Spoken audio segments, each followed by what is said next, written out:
the Lord choosing us, black man and woman, you understand, is to be the face card of the Most High. What I mean by the face card, the example. You understand? Keeping these laws, statutes, and commandments. Because these laws, statutes, and commandments is what's going to separate us from these other nations. These other nations, what they have is a lack of identity. When I say a lack of identity, they believe in false gods and things like that. You know, kind of like what you was believing the Christian church, what they believe in, it's called a false god. You understand? You have fake images of a god who falls underneath a whole story. If you do this research about him, it's Caesar Borgia. Caesar Borgia was a pedophile, a rapist, a man who slept with his sister. And this is the picture that we have in the Christian church. You know, that white man, that so-called white man, you understand, which falls under the religion of Christianity. Christianity is what separates us from our Most High God. Because we believe that being a Christian, loving everybody in the world, first of all, in the Bible, where does it say to love everybody? If anybody can find that, you know, we definitely here in the Israelite School, UPK, you know, we prove all things, you understand? We don't just go off of what we feel and the circumstances. We go, everything we speak is from biblical, you know, records, you know, and don't nothing go stretch back farther than the Bible. So, you know, with Christians, again, telling us to love everybody, that's not in the Bible. You know, what they want to say, what God saying, love the world or whatever the case. Let me get that. Matter of fact, John 3:16. Bubba could show. John 3:16. This is what Christians like to reiterate. You know, this is their favorite go-to, right? It's like, oh yeah, God says love everybody. That's love everybody in the world. That don't make no sense. That's impossible to love everybody in the whole world. You understand?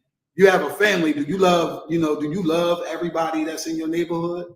Do you have the power to love everybody in the neighborhood? You understand?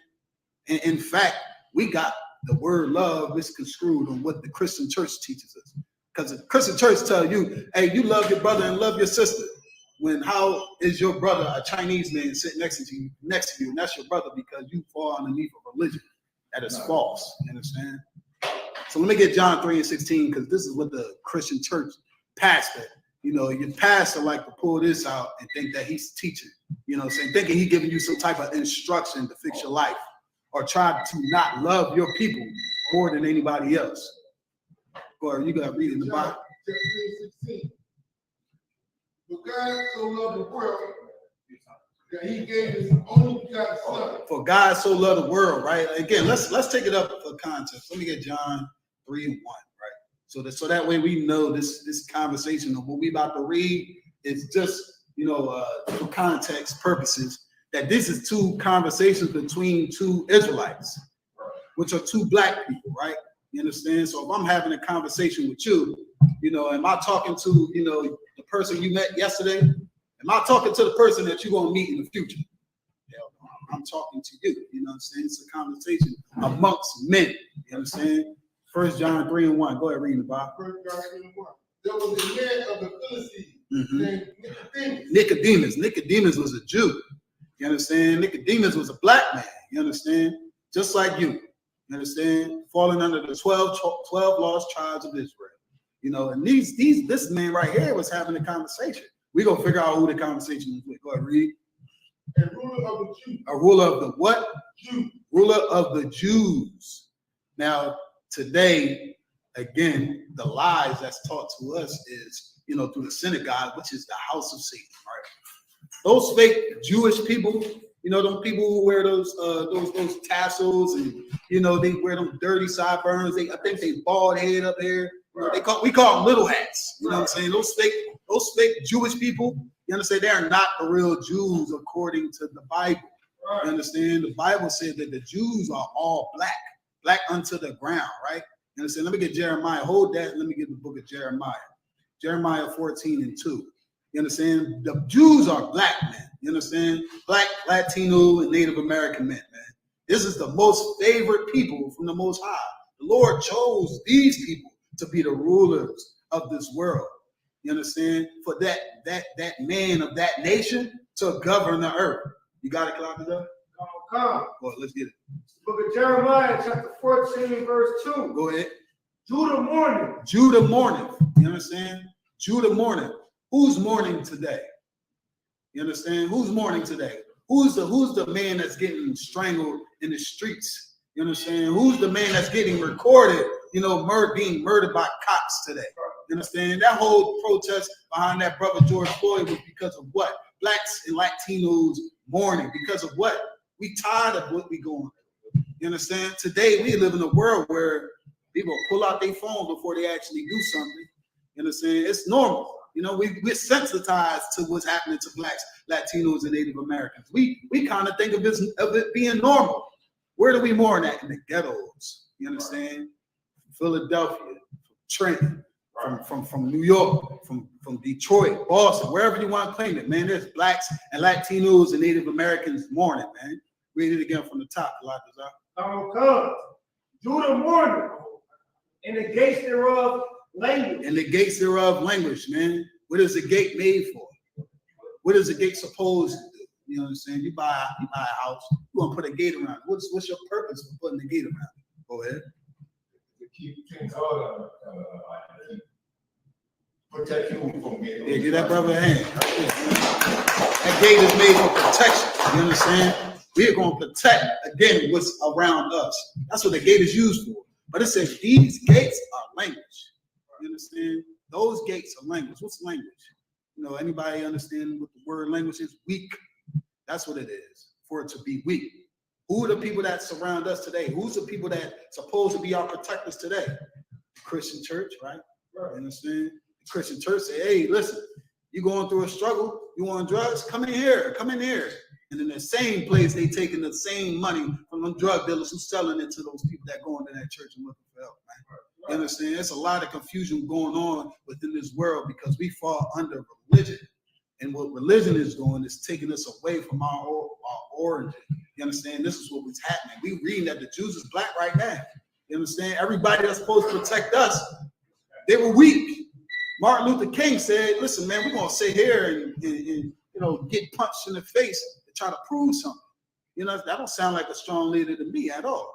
You understand? For a man to say, listen, we're going to sit here and already going through oppression, but we're going to take a physical, you understand, a physical beating from the people that hate us.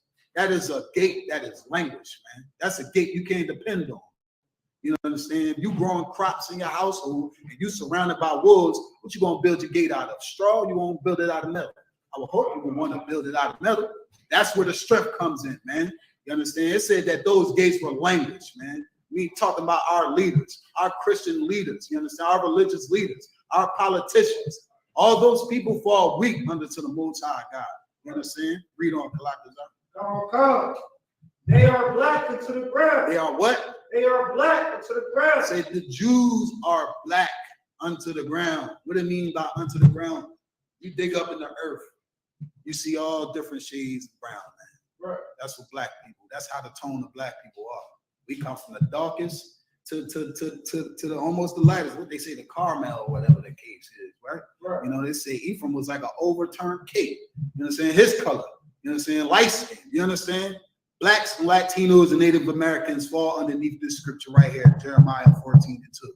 The Jews were black unto the ground, man. You understand? Take me back to where I was at. 1 John 3:1. Baba Kashara. Look at 1 John, chapter 3 and verse 1. There was a man of the Philistines named Nicodemus. So Nicodemus was a leader of the Jews, is what we about to read right now. Go ahead. A ruler of Jews. The ruler of Jews, the ruler of the Blacks, Latinos, and Native Americans. Those same people that are black unto the ground. This is this man. He was ruling at the time. Read on. Verse 2. The same came to Jesus. He came to who? Jesus. So Nicodemus and Yahushua, our king, is having a conversation. You know what I'm saying? This is what this is saying right here. Nicodemus was talking to Christ. You know what I'm saying? Christ was a Jew. Christ comes from the house of Judah, man. You know what I'm saying? He reigned under King David authority. Say when Christ come back, he's going to sit on the throne of David. You know what I'm saying? David was a Jew. You know what I'm saying? So blacks, Latinos, and Native Americans, when you see those Jewish people out there, just understand something. Understand something.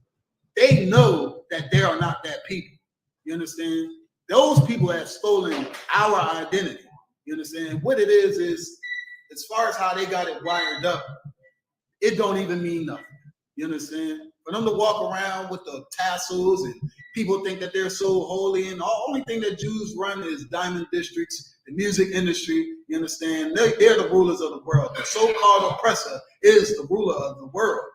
That's how you know that when we talking about here in the Israelite School UPK, it's all through the Most High God eyes, man. You understand? What's written in this Bible shall and already has happened. You understand? The Lord said that the Jews was going to rule. You understand? This is going to be the land where the Israelites rule. It's going to be a time where Christ come back, and that'll be the last reign up, where all blacks, Latinos, and Native Americans dwell together. You understand? And we rule under our King Christ and our Most High power, Yahweh, right? You understand? But this is what Christians like to say. Oh, no, Christ said, love everybody. But I'm talking to another brother. If I'm talking to another brother, why this has no other business to do what we talking about, right? You understand? That's how black people deal today, right? I'm not about to say, hey, talk to you about everybody else. You understand? I'm gonna talk to you, and we're gonna have a discussion amongst our people. That's how we talk business. Black business is our business. You understand? If you're a black, Latino, Native American, black business is your business. This right here is Nicodemus talking to Christ. This is black business. It don't got nothing to do with everybody else, man. Take me to jot me down to 3:16. So we know Nicodemus was a ruler of the Jews, talking to Christ. Two black men talking, chopping it up as we see today, right? Go ahead, read. John chapter 10, verse 16. For God so loved the world. For God so loved the world. That's the kick right there. That's the uppercut, right? The Christians don't even get past this part before they start saying, oh, you got to love everybody. For God so loved the world. For God so loved the world. But then, just like an unlearned Christian, they don't really know the Bible. They don't research it. They don't know precept upon precept. What is that? Using different scriptures to back up what it is that we're reading, just like what we did. You understand? To let you know that this all coincide. Christians like to dance around the Bible. That's their thing, man. They shit and jive, right? So this is what we read right now. That what Christ said to love the world, right? But ask yourself, and this is something again you will only learn from the Israelite School UPK. What is the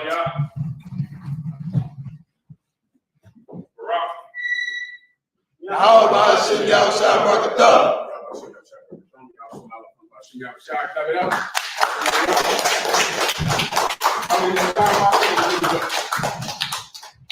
Good to go, right? All right, Akim.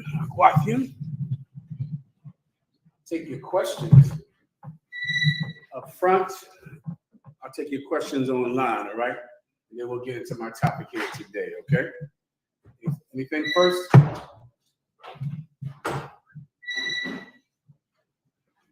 Sir, no questions.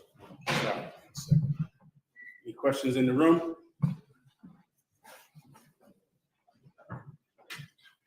All right, Akim. I need a few precepts I want you brothers to hold for me, all right? First of all, you're going to give me the story of King David. This stories like this, Akim. I know many people who are not members of the ISUPK under Commanding General Yohana. Stories like this, they don't quite understand, but stories like this built this school. It built who we are.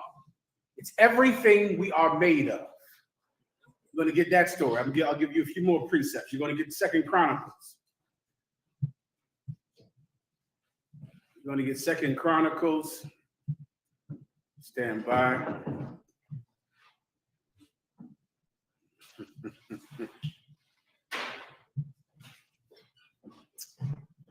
You'll get 2 Chronicles 14 and 11. We're not going to start right there, but we'll start around all these precepts. Isaiah 41 and 11. Psalms 56 and 2. Start at Psalms 56 and 1. Deuteronomy 7 and 7. We'll start with that, right? I'm sorry, we'll start with Deuteronomy 76, 7 and 6. 2 Chronicles 20 and 12 to 15. Ezekiel 19 and 49. 1 Corinthians 5 and 11.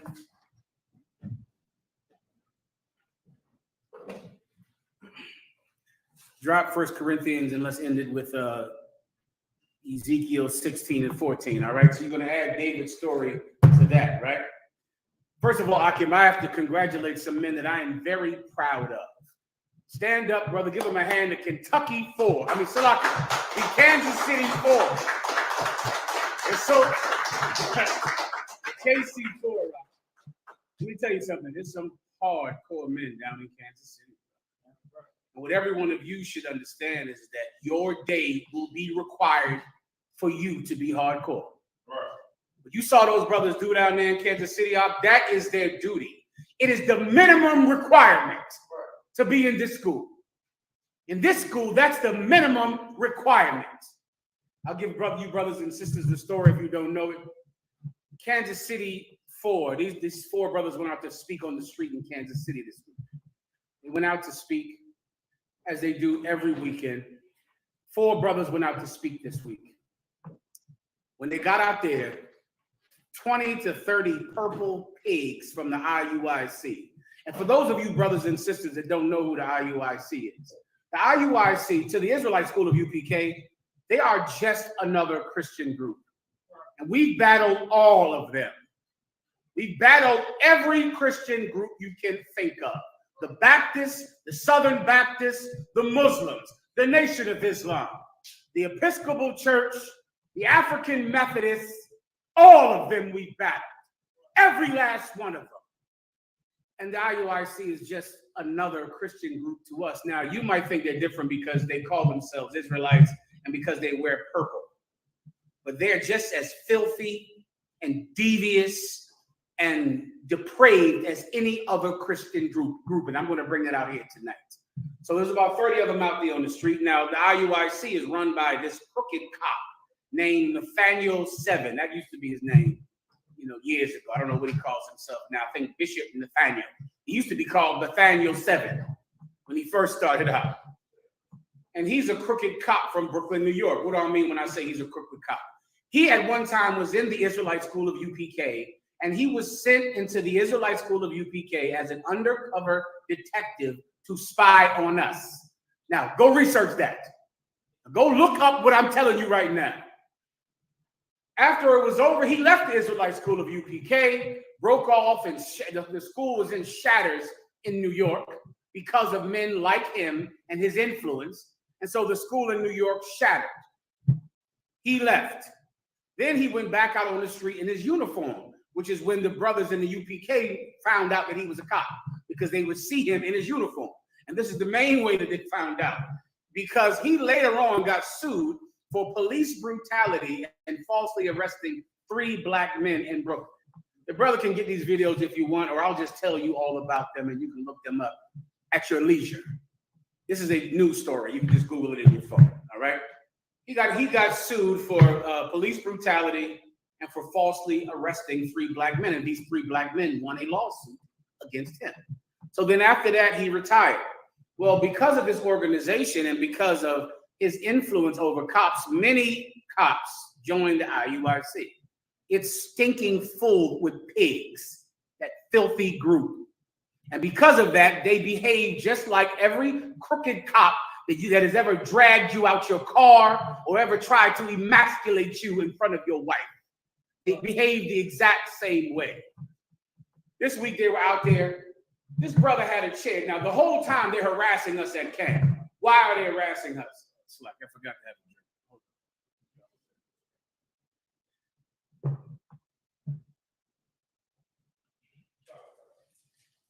Need some mics in this one if you could, Warrior. Who had a question? Someone said something just now. Salaki. So now, why are they harassing us? Who would like to answer the question? It's very simple if you've been to high school or grade school. You sisters might have been through this in grade school or high school. Why were they harassing men of God out in that street corner last Saturday? Who wants to guess? Who wants to give it a shot up front? They were attempting to bully us, just like grade school. Just think being back in grade school or being, in high school, and because it's more of them than it is of us, they in some way feel like they're strong because they believe that there is strength in numbers because they do not believe in the Lord our God. But see, we are very different kind of men in the Israelite school of UPK. Very different, and we're nothing like them.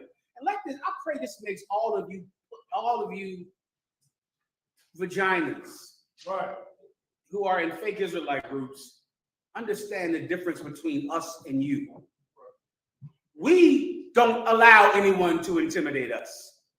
We're not doing that. So it's like in your mind, you're thinking you can bully someone like you bullied someone in high school. But you got to think more like trying to bully someone in prison in here. Think like that. That's what this place is like. In prison, you have to fight. Do you understand? You don't have an option. See, on the schoolyard, you can play a punk and, you're afraid to fight. You can run home and find a different way home that day. But in prison, if you're challenged, you don't have a choice. We're more like that. Does everyone understand? They tried to steal one of our chairs up. They harassed us the whole day, the entire day harassing us because they feel so strong, because there's so many of them, and they in so much purple, and they feel so mighty and so big. And so they harass us and then attempt to steal a goddamn chair that belongs to Commanding General Yohana. That's his chair. We're not going to have that. He went to steal one of our chairs and then assaulted a man of God. Then the brother, of course, defended himself as he was supposed to.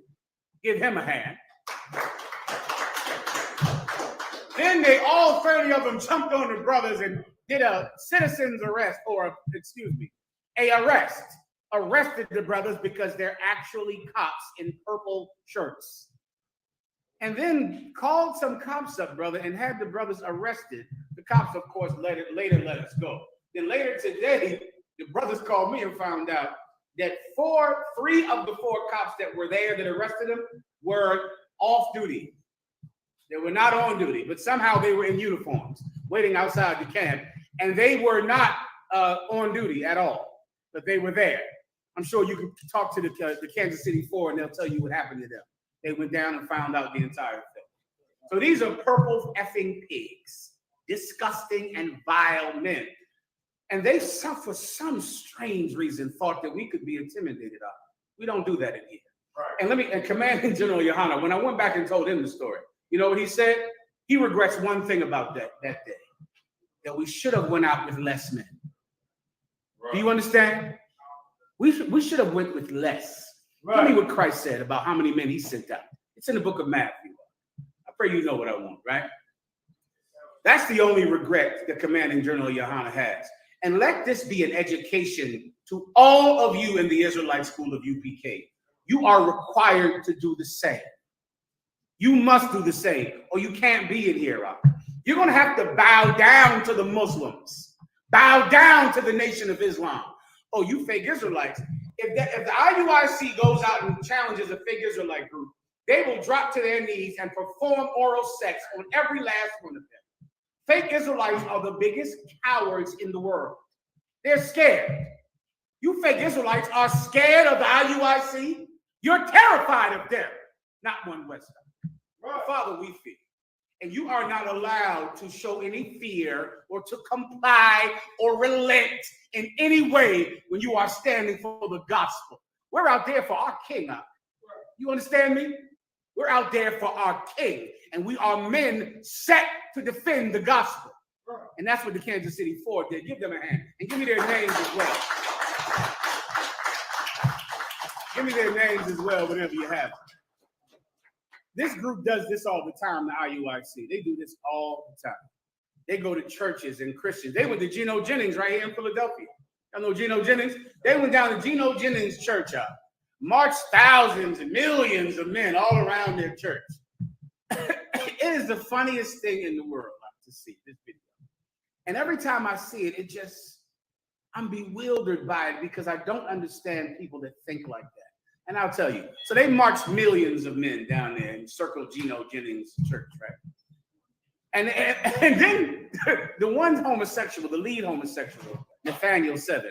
And I'm making claims about them that I'm going to prove he actually is a homosexual. Actually is a gay man.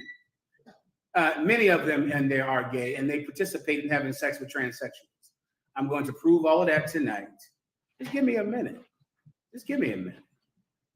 They marched around Geno Jennings' church, and then stood up there in front of one of Geno Jennings' disciples and said, listen, y'all got to stop all this dancing in this church. Y'all got to stop this saying that you're Episcopal. Y'all got to stop all of this. And as I watched it, I'm thinking, did they think they were going to intimidate Geno Jennings and make him leave his religion? That I'll never understand. I'll never understand someone that believes that through the threat of physical violence, you could get someone who believes in God to stop believing in his God. How do you even think it's possible to do something like that? If a man actually believes that God has him doing this, how can the threat of violence make him stop? Because if he believes in God, then he must be willing to die for God. Please. I have the name, sir. Go ahead. Captain N.W.O Bar. Captain N.W.O Bar, thank you for your service. Give him a hand.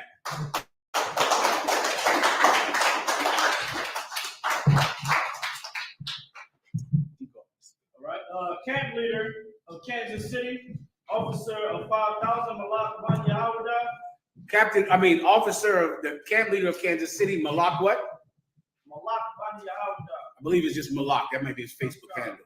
Malak, thank you for your service. Give him a hand.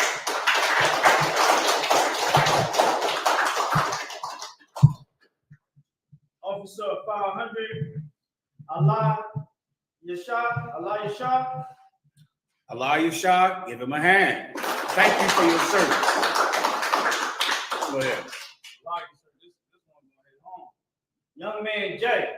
Young man Jay. Give young man Jay a hand. Thank you for your service. These men are no cowards, brother.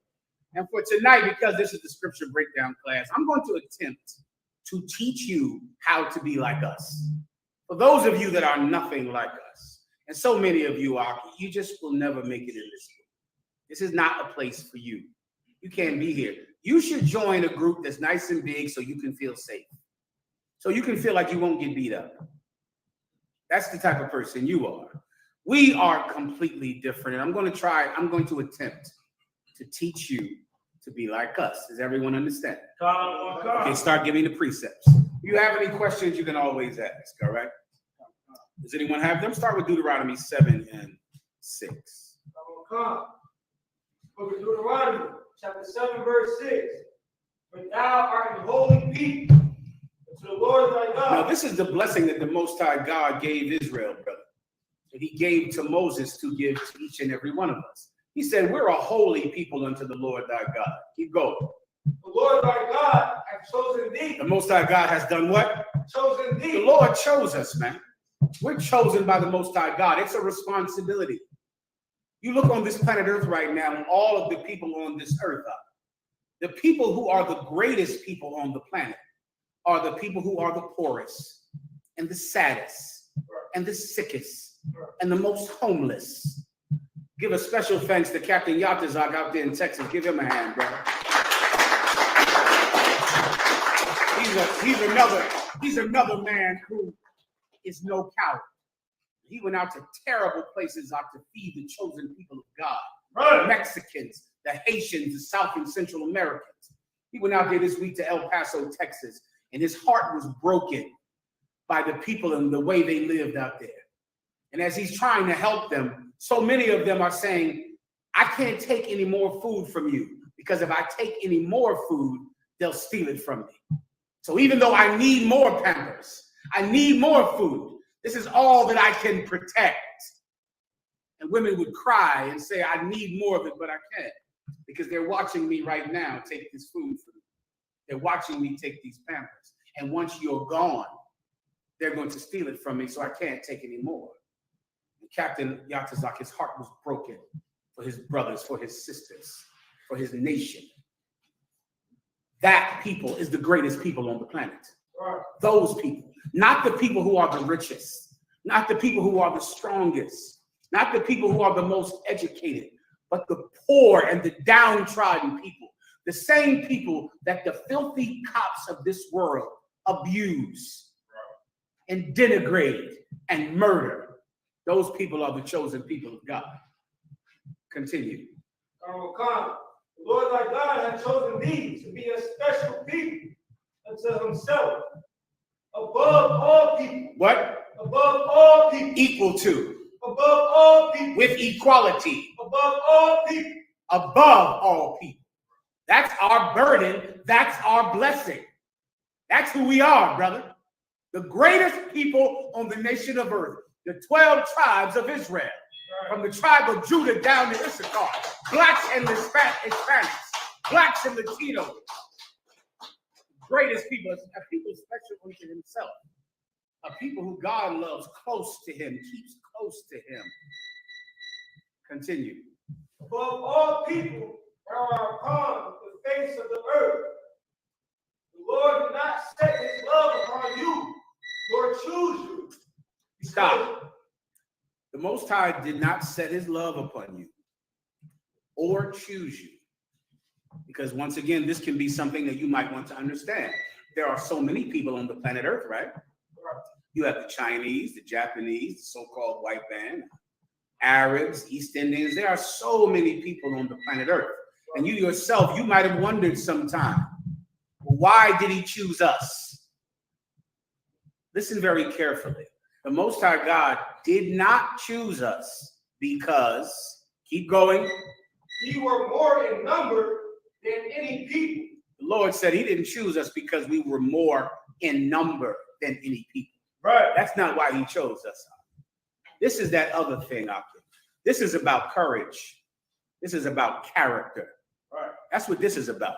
If the Most High God wanted to choose the largest nation, keep reading. For ye were the fewest of all people. Read that again. For ye were the fewest of all people. This is what I learned as a trooper. This is what I learned when I was a young man.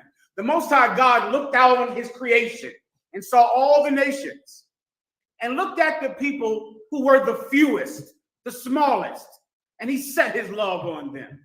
He chose them and then made them the greatest people on the planet, which automatically did what?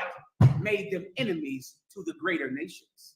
Because the minute that God tells us that we're the greatest nation on earth and we're the smallest nation on earth, now we become enemies to great nations. That is what he wants. He wants your effing back against the wall. He's a father, isn't he? Don't you have sons? Don't any of you purple faggots have sons? What do you teach your son? How do you want him to be? Do you want him to cower because there's a group of people larger than him because he's outnumbered? Or does a good father want his sons back against the wall? And he wants to see you fight your way out of it. That's the Lord our God. That is how he is. It is his mentality. And I have understood this from a young man. I have understood what is required of me and the kind of courage I must display to keep my seat in this school. The Most High God chose us. We were the fewest of every nation, and he chose us. Continue. Oh God, but because the Lord loved you, and because he will keep the oath which he has sworn to your fathers, and had the Lord brought you out with a mighty hand. That's why he did it, brother. He didn't do it because we were the greatest in number of any nation, because we were the fewest. He did it because he loved us, and he made an oath to our grandfathers. Right. He keeps his oath. Remember this, brothers, you made an oath. The Kansas City Four took an oath. Right. You understand me? Those men took an oath. They had no choice but to stand on that corner that day. No choice. That's it. They didn't have a choice. They couldn't retreat. They couldn't relent or repent of their decision to come out there that day. They had to stand there. They had to do it. And once attacked, they had to respond.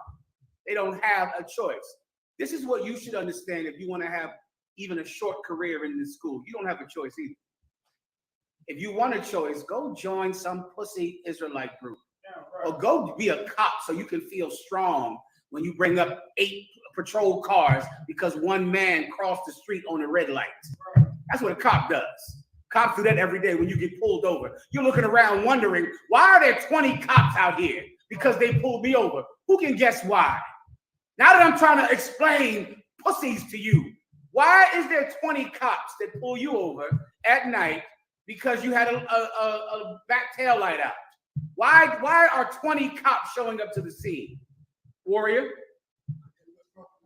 Because they're scared.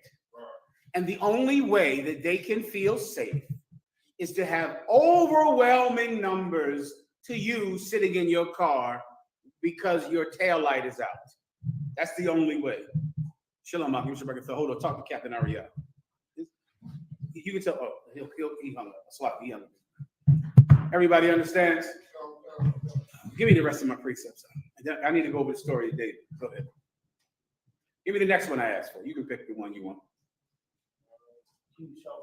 Say again? One more time.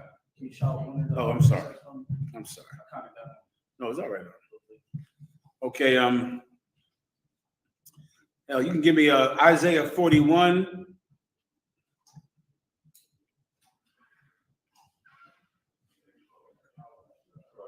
One second.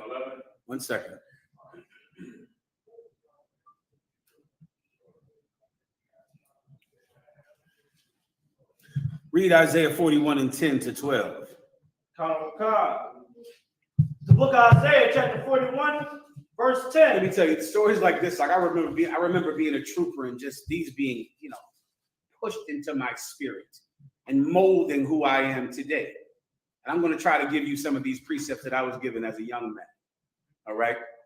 Go ahead and read. It's the book of Isaiah, chapter 41, and verse 10.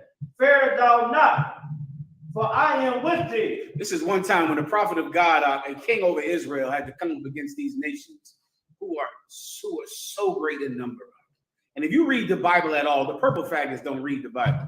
Once again, they came out against Geno Jennings and demanded that Geno Jennings come out and talk to them. And demanded that Geno Jennings stop teaching whatever he's teaching that they don't like. And as I watched it, I just couldn't understand the arrogance of thinking that someone would do that. Let me give you, brothers, one of my first orders for tonight. First of all, this I would pray with a fervent, sincere prayer that the IUIC would come and circle one of our schools. I would pray that something like that would happen. And the Lord God that sits in heaven, if he is merciful, he'll let it happen. Here's what you're supposed to do. If you're alone in that school, you go outside. Right. In the UPK, Geno Jennings stays inside. You're not allowed to stay inside. Right. If you are alone in the school, if you are in the fucking supermarket and some purple kid comes up to you and wants to battle you, you give him something give him what he asked for. Right. You understand? Give him exactly what he wants.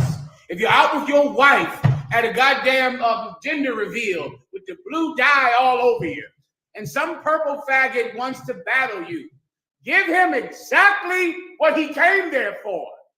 Don't ever deny a battle, ever. Whoever wants the battle can have one. They can have one anytime they want it. Now, what am I telling you? I'm telling you what you're required to do. You stand in the Sabbath service and put your right hand on your heart and then on the Torah, and you bless it, and you make a covenant to defend those laws. And the IUIC are a bunch of filthy sinners, homosexuals, thieves, and liars. I have their mug shots up here, and I can play tonight, or General Yohana will put them up on the screen. I have all of it if you need it. They steal from their own members. They send dick pics to each other. I have that right here.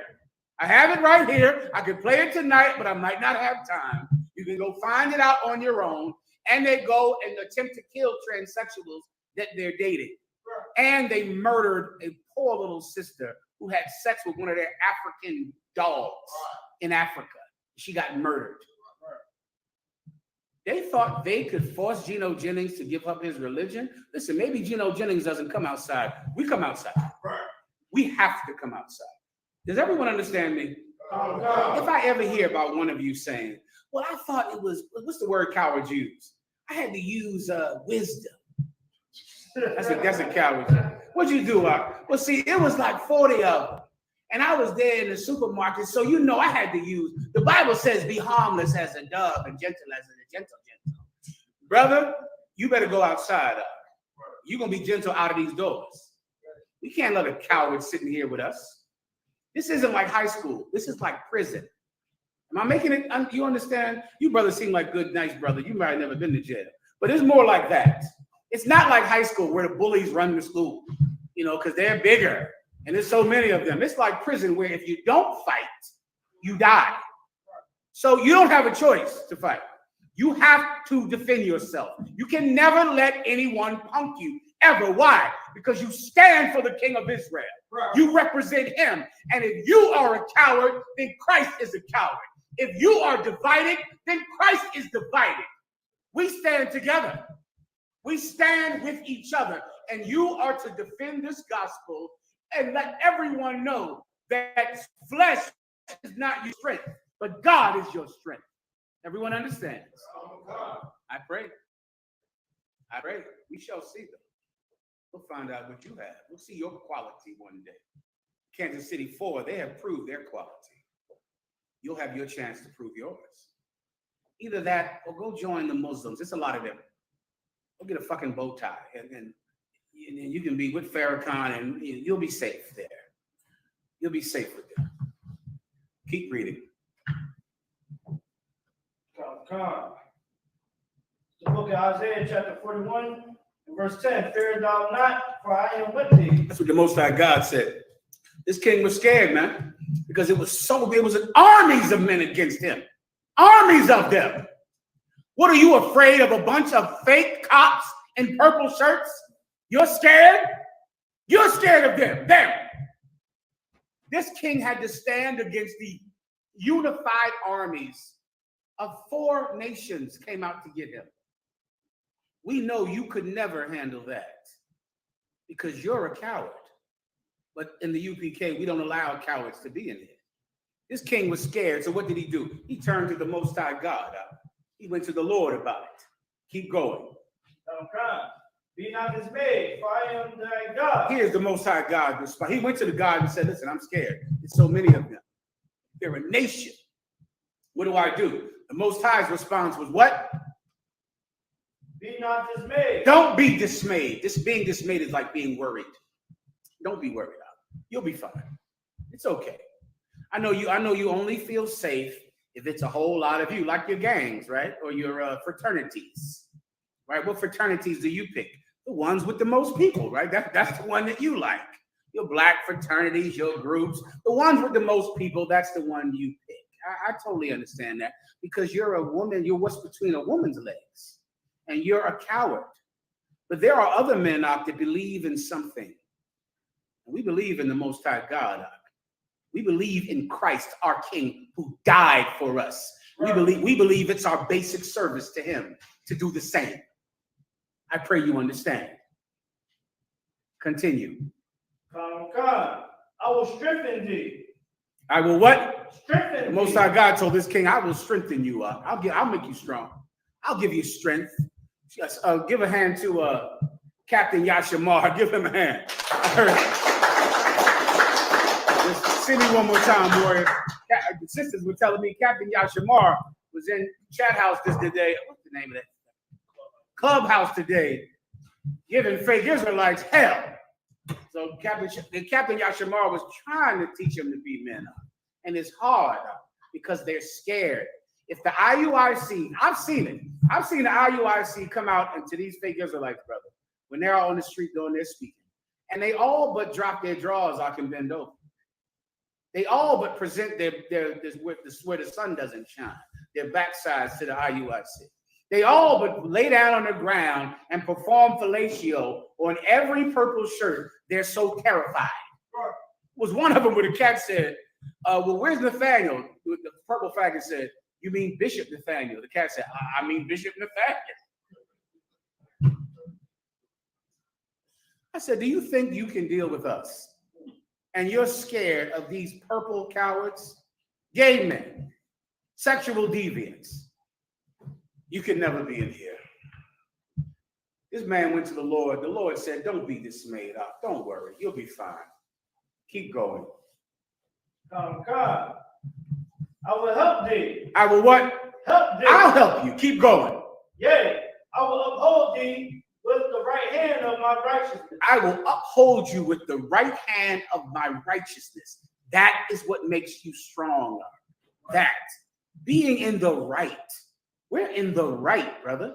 We stand with Christ. They do not. We defend the poor and the needy and feed the poor and the needy. Let me give you an IUIC quote. It's on video. Someone asked them, well, do you have soup kitchens? Who knows what their reply was? Anyone see the tape? They said, do you have soup kitchens? The IUIC says, we don't do soup kitchens. You're on your own. That's a quote that is in the list of videos. We don't do soup kitchens. You're on your own. They hate blacks and Latinos. They're crooked cops. All crooked cops hate black people because when they arrest them, they're sick of them. They're sick of having to arrest them. Like those 4 black cops who wore purple and gold in Memphis and killed that brother in Memphis. Everyone remembers that, correct? They wore purple and gold too. They were in a Greek fraternity whose colors are purple and gold, and they murdered a black man. They can't stand black people, crooked cops. They hate black people. Crooked black cops are racist against black people. They hate you. Well, this king went up against nations of people that hate you. And God said, don't be afraid. I will stand with you with my right arm of righteousness. Keep going. Come, verse 11. Behold, all they that were incensed against thee shall be ashamed and confounded. You know what that term means? Incensed. All they that were so angry against you. That's what incensed means. They were so angry against you. They shall be ashamed and confounded. Don't worry about that. You'll be fine. The KC4 fought 35 men and the regular Kansas City police. What happened that night? He went home, had sex with beautiful women. That's it. They went home. They got up after fighting 30 men. It was 4 of them. They got up, went home, and had sex with beautiful women. Right. They're fine. Everybody understands, right? They're okay. It's no big deal. You'll be all right, too. You'll be fine. But don't be a bitch. Keep going. Come. They shall be as nothing. They shall be as what? Nothing. One day the IUIC will be nothing.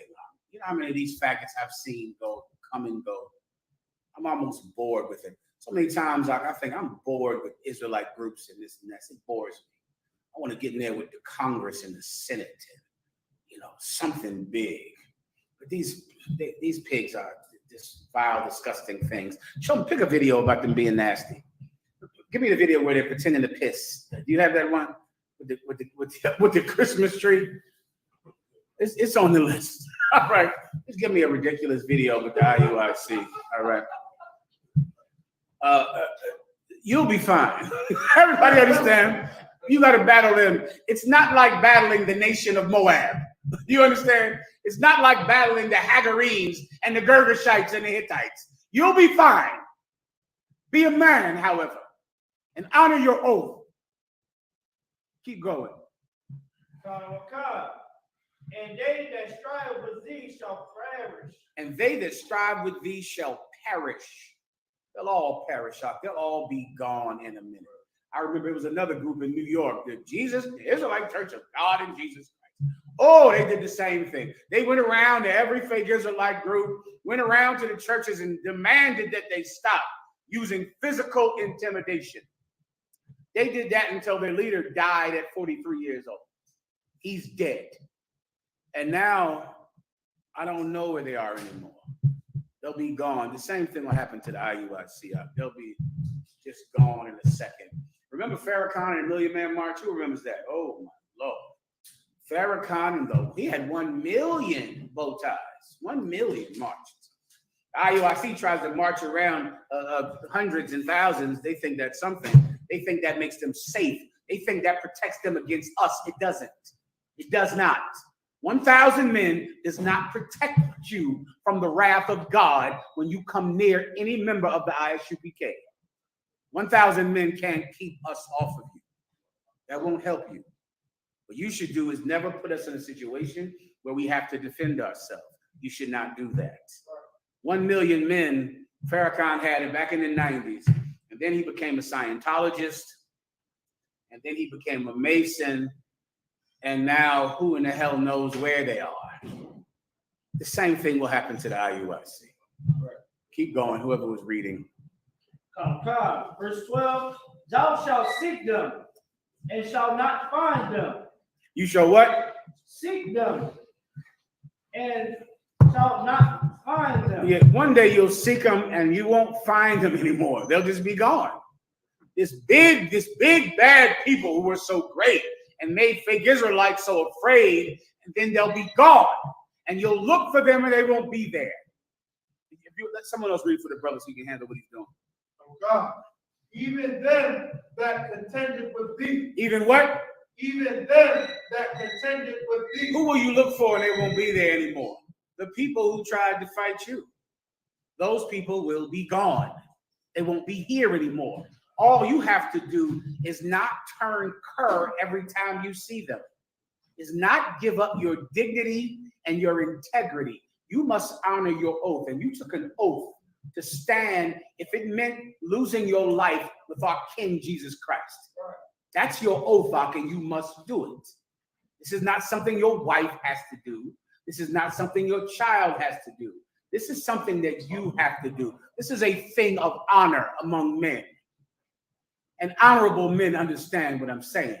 You, I'm sure you do not. You don't get this. Is that it right? Where are we at right now? Isaiah 41:12. Bear with me.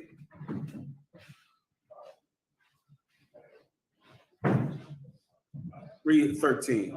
Oh God, this book of Isaiah, chapter 41. That's enough. That's probably enough. I have so many to go through. All right, let me give you another one. Anyone has any questions, you know to just let me know, right? Give me Psalms 56:1. All right. Oh God. This is the book. I'm sorry. Hurry up. Another question that I'm going to bring up about the incident that happened. Go ahead, bro. Me and the brother was watching it live as it was happening. Mm-hmm. And before everything broke out. And in the course of the two camps right next to each other, Mm-hmm. the brother just talking, the speakers just talking about each other. Yeah. I think one of the brothers, whoever was speaking said, I'll die for Command Junior High. Because he said that. Mm-hmm. And the camp's response was, we'll die for Command Junior High. We won't die for no man but Christ.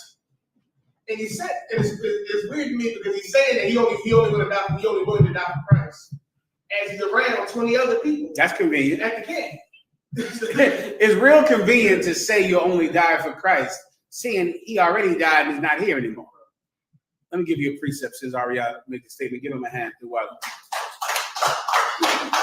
Give me John, the 13th chapter. All right. Give me greater love hath no man than to lay down his life for his brother. See, it's easy to say you love Christians. Once again, just like them, the IUIC are Christians. Every Christian says the exact same thing. What do Christian women say who are single? I'm married to Jesus. What do Catholic nuns say? I'm married to Jesus. It is so easy to honor Jesus because he's not here and you can lie about him and you don't drop dead on the spot. So everyone can just say, I serve Jesus. I would die for Jesus. Jesus is in my heart because there's not a voice that comes out of the sky to call you a goddamn liar. So everyone can say, I will do this for Jesus. I will do that for Jesus. That is not a barometer of who you are. This is the perfect barometer for who you are. What will you do for your brother? Because he is here. He's right here. So if you say you'll die for him, we're going to find out. We'll see. If you say you would give up anything for him, we will find out. That you can prove. Christ proved that. He did that. And now you're required to do the same.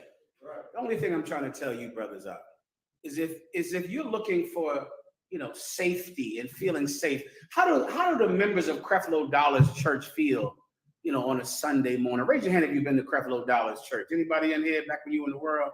Oh, they must feel like they're in a warm blanket with 25,000 people going, I lift up my hands, and they're singing all in unison. They must feel like they're part of something so much bigger than themselves. And it makes them feel so safe as they stand in that crowd of 25,000 people hidden in that crowd. Because not only are they hidden, but their sins are hidden. All of their homosexuality, their lying and their stealing and their lasciviousness, hidden in the crowd of, I love you, God, I love you, Jesus. It's a lot harder to have to stand out. It's a lot harder to be seen, and for everything you do to be seen. You can't say you love God and then say, I would only die for Jesus. He doesn't need you to die for him. But I do, and he does, and he does. He needs you to defend him with your life because his life is in danger. Give it to me. Oh God. This book of John, chapter 15. Skip up to the prayer. Oh God. This is the book of John, chapter 15 and verse.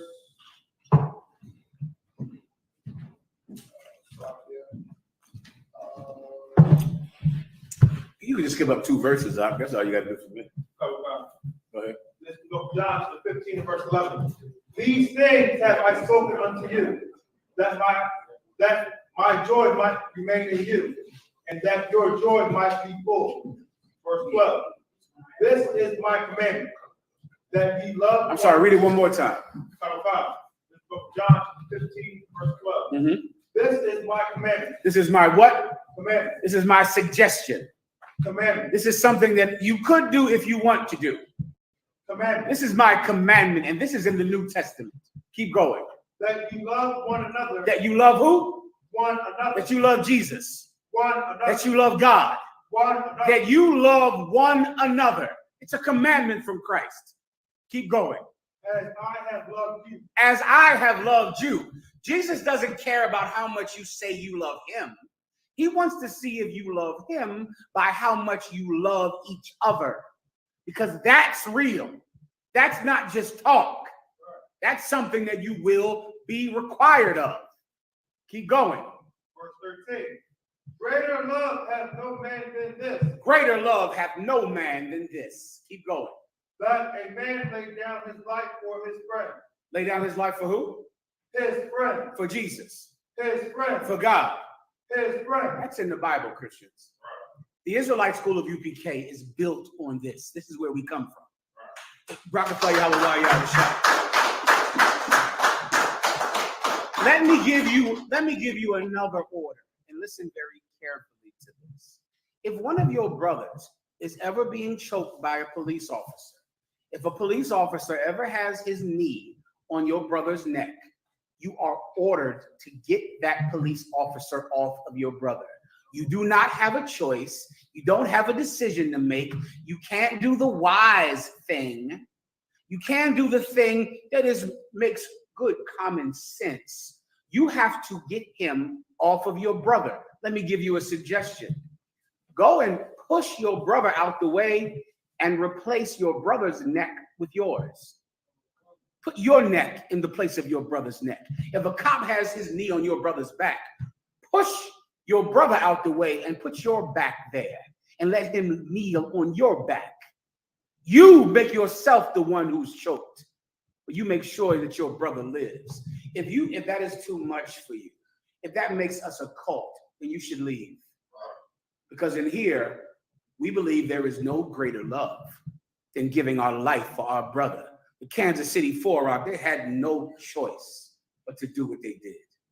No choice. It was 35 purple pigs from the IUIC who are undercover cops who joined that organization to abuse and beat up black people, and they have the gall to think they could intimidate us, and we would give up our belief. We would turn against our king. We would break our oath. Give me the violent, take it by force. There is nothing that anyone could do that could turn us off this path. Nothing. Not death, nothing could do it. And I don't know how you Christians even survive in America without thinking like us. How do you grow up black and Latino in America scared every day? Every day you're outnumbered. Every day you're up against some adversary who is bigger than you, stronger than you. How do you handle it without thinking like us? How do you handle bills? How do you handle oppression? How do you handle sickness, diabetes, and heart disease? How do you handle a prognosis that is so dire when they tell you your child has autism and your child has cancer and your father has cancer and you have breast cancer? How do you handle living here in cowardice? You can't survive in this hell without being brave. There is no way to be here without being brave. You think you can avoid joining us and go back into the world because you're scared to face the critique and the hatred of white America, scared to face the hatred of the government and the Christians, and then you go back into your life and you have to face autism, diabetes, prison, and death. You can't run from danger, Ak. There is no way to get away from it. One day, Ak, you'll have to face it, Ak. One day you'll have to look it in the goddamn eye and say, let God's will be done. Well, the Kansas City Four did that. What will you do? We shall see. We're going to find out. We're going to find out what you'll do. I've made my decision. Keep reading. God. This book of Matthew, chapter 11, and verse 12. And from the days of John. That's it up. Oh, I'm sorry. You have the new one I asked for, right? Read that. And from the days of John the Baptist until now, the kingdom of heaven suffered violence. The what suffered violence? Suffered violence. Now, this is Christ speaking in the New Testament. And he's saying from the days of John the Baptist. Now, remember, Christ lived on the earth at the same time as John the Baptist, right? So he's saying since John the Baptist started teaching until now, the kingdom of heaven, read, Suffereth violence. the kingdom of heaven suffereth violence. The kingdom of heaven suffereth violence. What does it mean to suffer something? To endure it. To endure it. What is the kingdom of heaven? What officer would like to answer me? I'm sorry, N.W.O. Do I have any questions online that someone would like me to answer? So I'll answer them for you. If you have any questions in the room, just ask. It's okay. Don't be scared. I think that's what the class is about. All right? So just ask the question. If not, I'll move on. No question. What does it mean to, I'm sorry, in the back. I had a question, just a general breakdown for Jeremiah 17. Please. 11. Go ahead, Al. Jeremiah chapter 17, verse 11. As the partridge sitteth on eggs. Give me the one with the P, with the one of the IUIC trying to pee on a Christmas tree. It's an image. It should be on your list. Go ahead. If not, you die and know where it is. Go ahead. Jeremiah chapter 17, verse 11. As the partridge sitteth on eggs and hatcheth them not, so he that getteth riches and not by right shall leave them in the midst of his days, and at the end shall be a fool. A partridge is like a pigeon, similar to, it's a clean bird you could eat like a pigeon. And what it's comparing someone that is cultivating and wishing and hoping to get rich like a bird sitting on an egg that never hatches. And so many of you are in that situation. I know I'm talking to the tribe of Judah, so just know I'm talking directly about your gambling problem with those scratch-offs. That's what I'm going straight there to your scratch-off problem. And your, what's the thing down in Atlantic City? Push the button, push the button, push the button, push the button, push the button. Slot machines. To your slot machine problem, to your numbers hole problem, to your, let me give you the other big one. This is the big Judite one. One day I'm going to own my own business. I'm going to be an entrepreneur. I'm going to be a basketball player. I'm going to be a famous rapper. That's you sitting on some dream that is never going to hatch. Do you understand? Stop. That comes from America. America is such an evil and disgusting place and weird at the same time in that, you know why there's no black people in America We aren't ever part of any real revolution, and revolutions never work in America with blacks and Latinos because all of us think that one day we'll be the owner class. You all think you're going to be Jay-Z one day. So because of that, you don't, and in your mind, you think like, yeah, taxes are too high. They can't take all of your money in taxes. What in the hell do you care how much money they take in taxes? You think like you own the team. Can I give you a perfect example? Who in here, raise your hand if you thought that it was so stupid for, what's the fool's name? The basketball player. Ja Morant. If it, what's his name? Ja Morant. Ja Morant? Ja Morant. Say it again. What's his name again? Ja, right. Ja Morant. Is it Morant? If you thought it was so dumb for Ja Morant to hold a gun up in a video, you think like the owner of the Memphis Grizzlies. That's you. You don't think like Ja Morant. You don't think like an employee. You think like the owner. So you're saying, how could you miss all those endorsements? How could you blow all that money? The NBA is a league and an organization that has a profile to uphold. Do you own a team? You think like an owner and you're poor. That's why you can't have revolution. Because you'll never organize. You'll never do anything where the workers and the poor people come together to take money from the rich. Nigga, because you think one day you'll be rich. So you side with rich people. Yeah, Jay-Z, what would you rather have, $500 million or a dinner with Jay-Z? We should be doing this. We should sign contract. Why do you care if Ja Morant blew, how much money did he blow from flashing a legal gun in Memphis? Legal gun. Guns are legal. It's legal to show a gun. It's legal to film a gun. All you talked about is him missing out on $39 million. How much did another basketball player pay to date Ice Spice?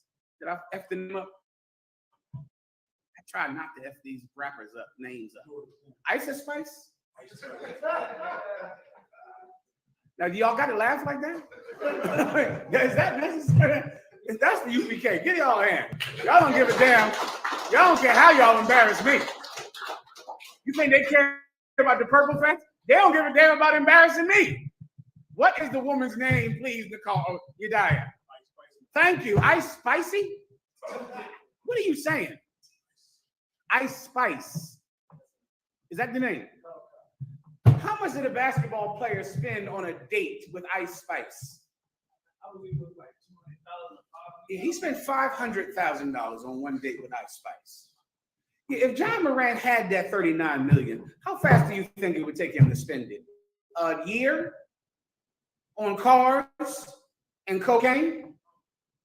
How about vacations, fur coats?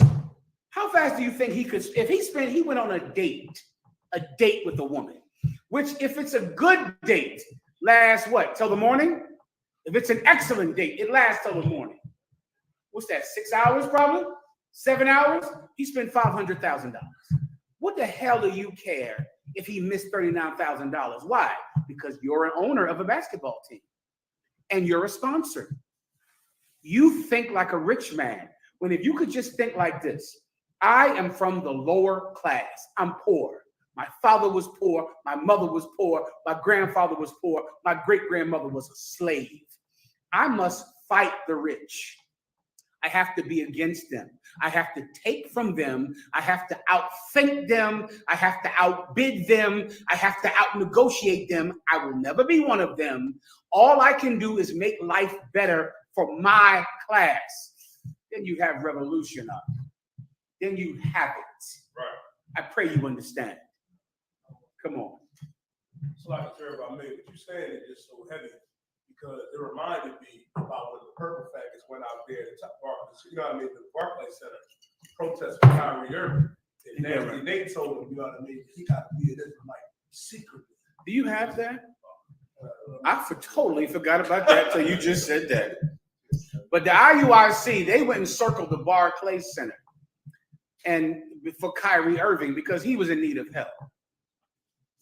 he's a rich man who needs help, and IUIC shows up whenever a rich billionaire or almost billionaire needs help because he might lose his job. That was an effing emergency. Kyrie Irving might have lost his job.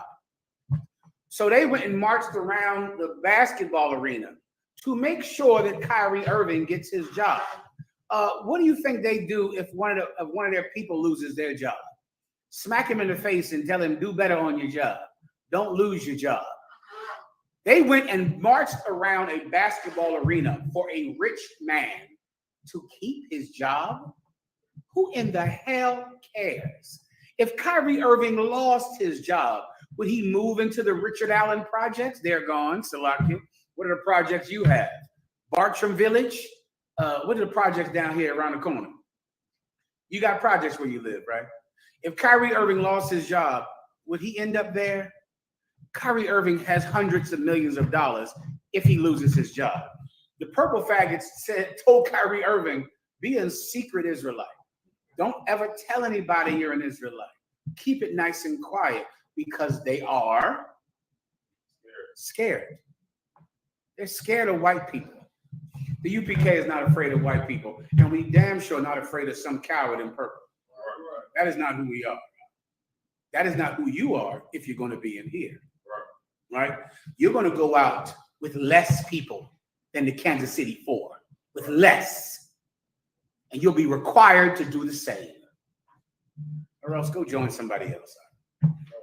Anything else? Give me the one I asked for. The kingdom of heaven does what?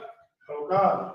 Suffering violence. The kingdom of heaven suffers violence. Violence. What is the kingdom of heaven? The kingdom of heaven is the spirit inside every man who will rule the kingdom that Christ is over. Right. Isn't that why we're all here? Don't Christians always say they want Jesus to come back, right? And they say that the new Jerusalem is coming and that heaven will be here and heaven will reign on earth. Well, who will be in charge of heaven on earth? The people who really believed in Jesus, the people who stood with him. Well, if you're going to rule when Jesus returns, don't you have to start training for it now? Don't you have to get ready? Don't you have to become the kind of person that could be in charge of a government? Don't you have to become an official, someone who cannot be bribed and cannot be coerced? Don't you have to be a man who cares about his people more than himself? If not, how will you rule when Jesus returns? Because right now you're half a drug addict and you have a porn addiction. You ain't touched your wife in months because you're addicted to pornography, because pornography is easier than being with a woman, and you're lazy and disgusting. How will you rule the kingdom of heaven? You steal. You're some type of thief and you steal things. You smoke weed and smoke cigarettes. How will you rule in the kingdom of heaven? You're not prepared to be in charge. Well, the Israelite School of UPK is a school where we teach men to be in charge now because Christ could come back tomorrow. The IUIC is a place, it's a haven for pedophiles. That's what the IUIC is, a haven for thieves and liars, a haven for crooked purple pigs, cops who are so corrupt that they hurt their own people under the guise of religion. This is a place for men to be trained to rule the world. The kingdom of heaven suffers violence. What is the kingdom of heaven? The spirit in the next rulers of this planet. And that spirit is under attack. And it's been under attack since John the Baptist. What happened to John the Baptist? Who wants to raise your hand and tell me? See me one more time after that, please, Warrior. No one knows. Anyone online know what happened to John the Baptist? Warrior in the back. John the Baptist went out one day and he told this woman, this sister Salama, who was an adulterous woman who was having sex with two men. He called her an adulteress and her man an adulterer.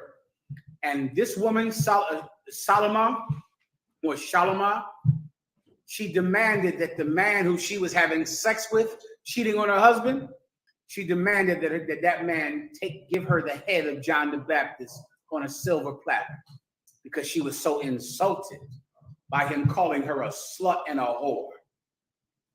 And that husband had John the Baptist's head cut off because he called someone a whore who was in power, who was in charge. John the Baptist, of course, did it anyway. And Christ is saying that the kingdom of heaven has suffered violence from the time of John the Baptist until now. What does he mean by now? His men are suffering persecution. They're trying to kill him. They eventually did murder him. And they eventually murdered most of his disciples. Because that's what evil men think. Evil men are, what's the word I always like to remember? They're fascist. Alexa, what does the word fascist mean? As a noun, fascist is usually defined as a person who believes in or sympathizes with fascism. As an adjective, fascist is usually defined as or like a governmental system led by a dictator having complete power, forcibly suppressing opposition and criticism, regimenting all. Alexa, stop. Forcibly oppressing opposition and criticism with force. People that think that they can get you to stop doing what you're doing with physical force. You understand? They don't convince people that you're wrong. They don't have an argument that's better than yours. They don't pull scriptures that defeat you pulling scriptures that you're pulling. They believe that physical force can prove that they're stronger than you. That's fascism up. And that is what the kingdom of heaven suffers, man. People think that they can come and try to harm us and that we'll stop teaching and that we'll go away. Come on. What are you even doing? We took an oath. We'll never stop. We'll die and men will stand in our footsteps and continue. We will never stop. It will never happen. You Brakatha Yahweh Yahweh Shai.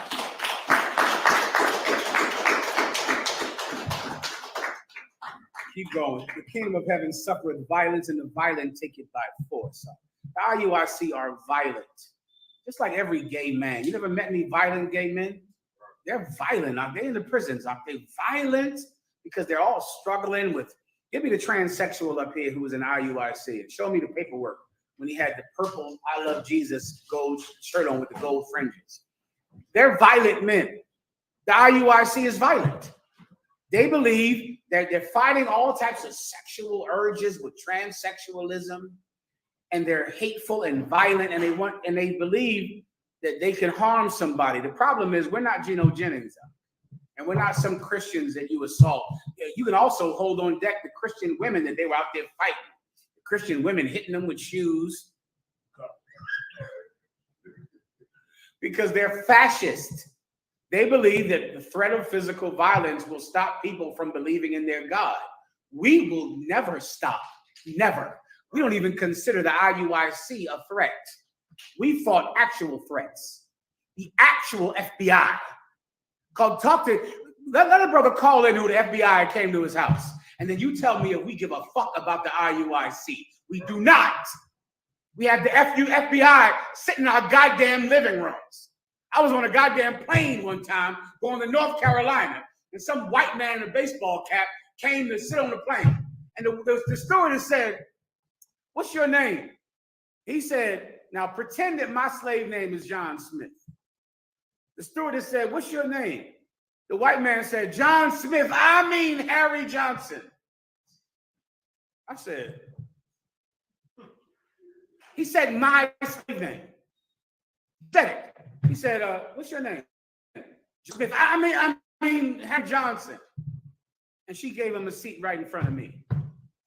He said, my slave name is not a common name. It's not like John Smith. Do you understand? And he said my name and sat next to me the whole goddamn plane ride there. And I went like this. Just like this. And he said, and he did not look at me. And I turned just like this. Captain Josiah comes home. The Homeland Security is in his living room.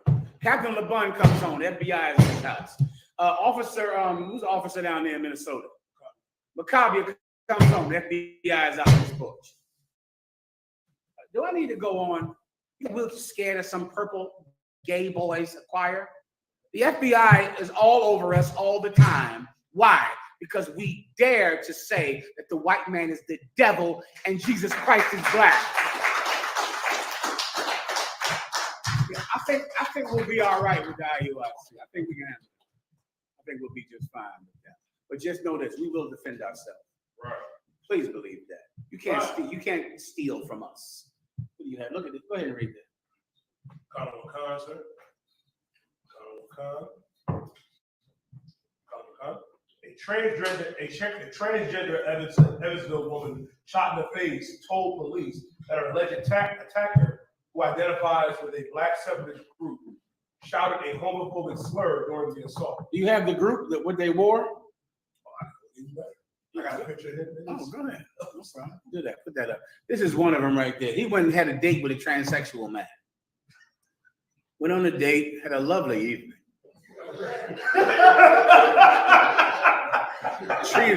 He treated the transsexual like a real gentleman.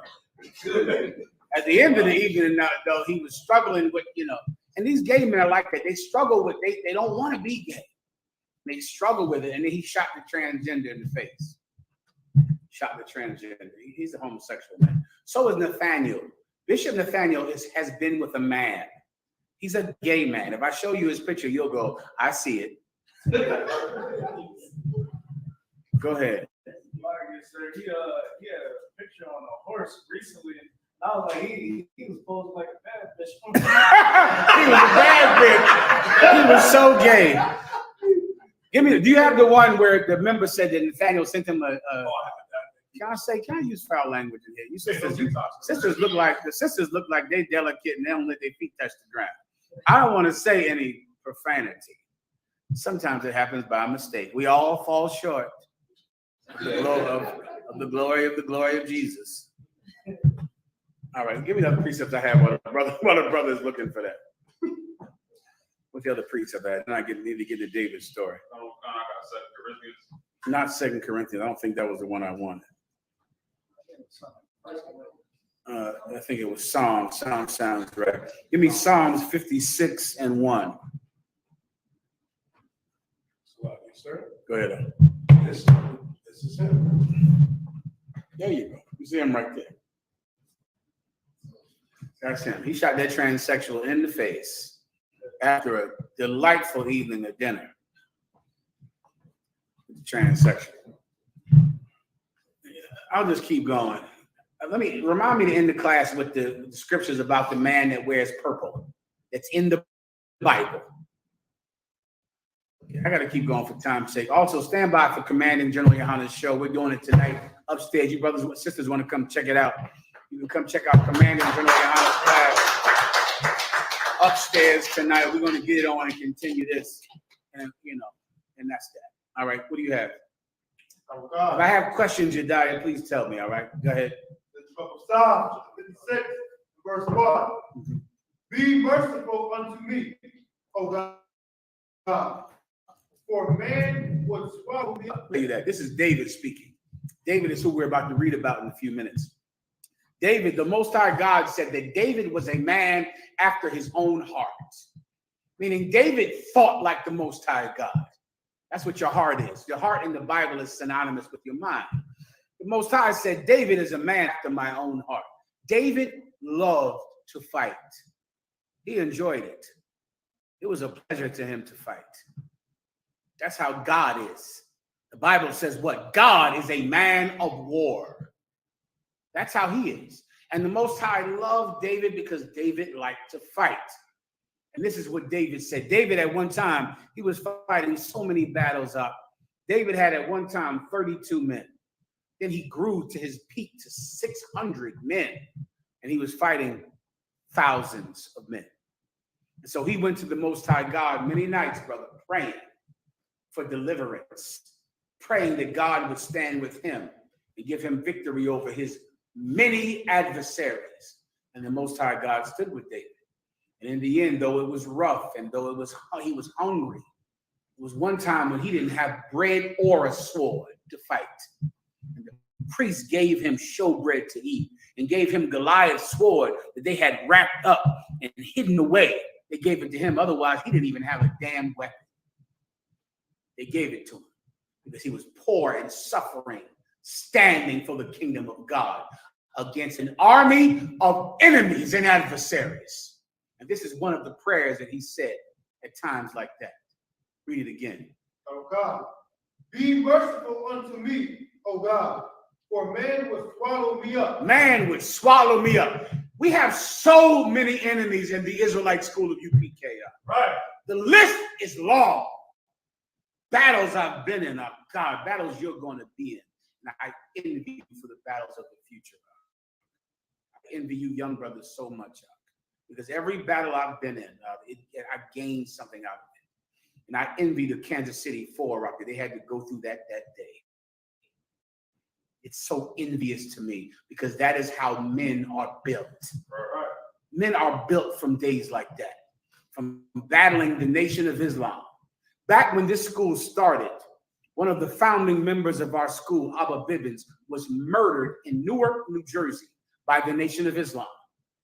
And that murder sent the Israelite school that they were in at the time, sent them scattering for fear of being killed themselves. During the time in 1969, when Malcolm X and the Nation of Islam were what? Mighty and strong. Yet we still had the audacity to go out on the street and speak when the Muslims believed that the street was theirs. Malcolm X was out. He was alive and speaking. They believed the streets were theirs in 1969. Abba Bibbins had the audacity to go to Newark, New Jersey and speak. How many brothers were out there with him that day? Who knows the story? He was alone. He went by himself on purpose. That's the UPK. On purpose, he went by himself.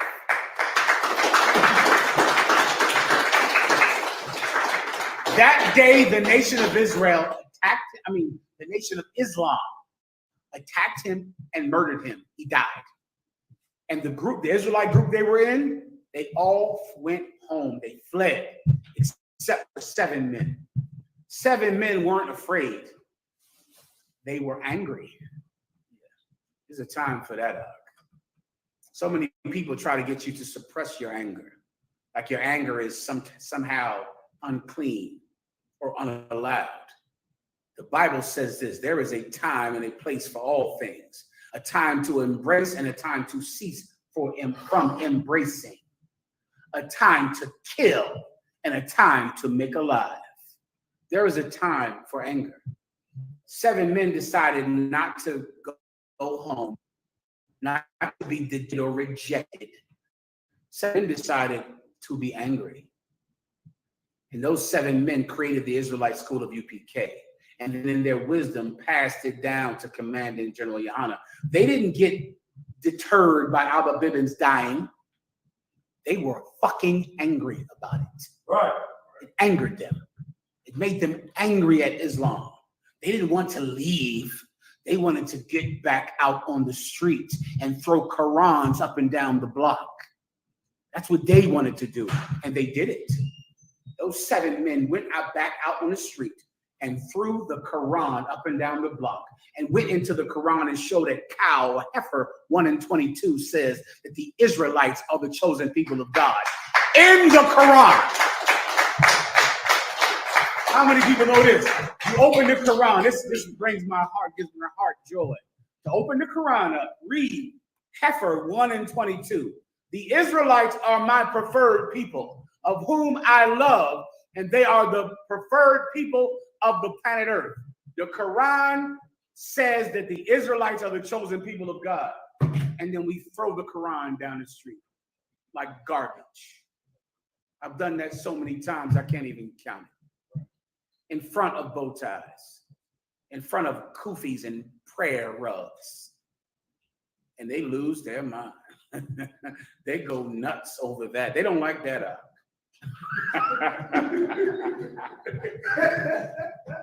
They don't like that. But I do it for Abba Bibbins. I do it for my brother who lost his life doing it. I do it for my king who died 2,000 years ago, standing up to oppression.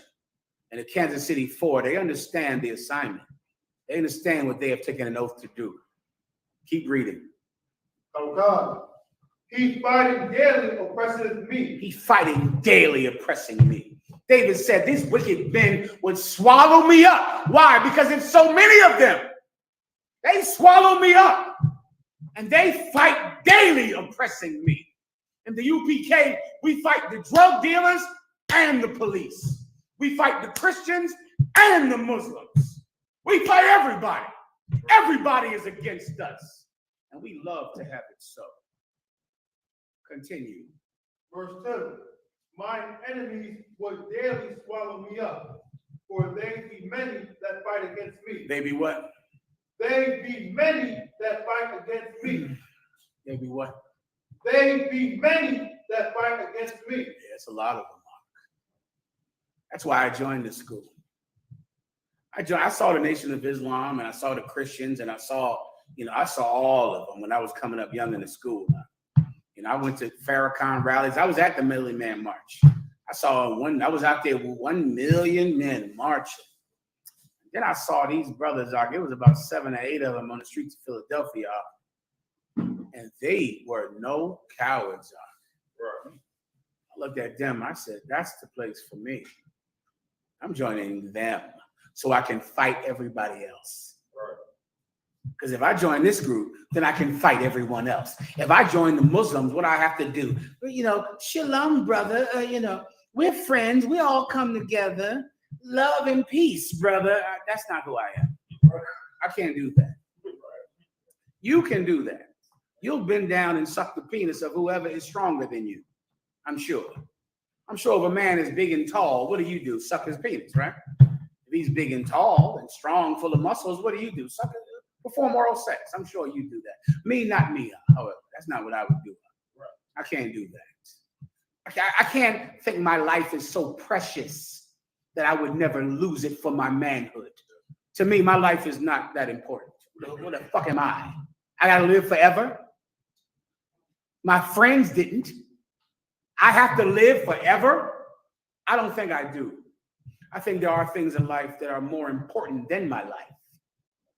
Because of that, I chose a group that would make me enemies with everyone else to be at peace with God. Right. Continue. Oh God, O thou most high. Verse 3. What time I am afraid, I will trust in thee. That's what David said. When I'm afraid, I'll trust in you. What do you do when you're afraid? Join a group that makes sure that you never get in any trouble? A lot of you, the IUIC teaches that a man can only have one wife. A lot of you join the IUIC because you're afraid of your woman. You're scared of her. Here's what you women don't understand. Your husband only is in the IUIC because he's scared of you. He's afraid of you. He thinks you're going to put him on child support. So he joins the IUIC because he knows if you join us, she's going to leave you and put you on child support. Here's what you don't know about your husband. He'll join a group that only believes in marrying one wife. What will he do on the weekend for the women? If you marry a man in the IUIC or a Christian who believes that a man is only allowed to have one woman, what will your husband be doing on the weekend? Sisters, no one knows.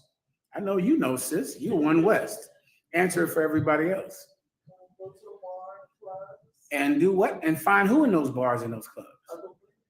Other women? Put it back on the screen.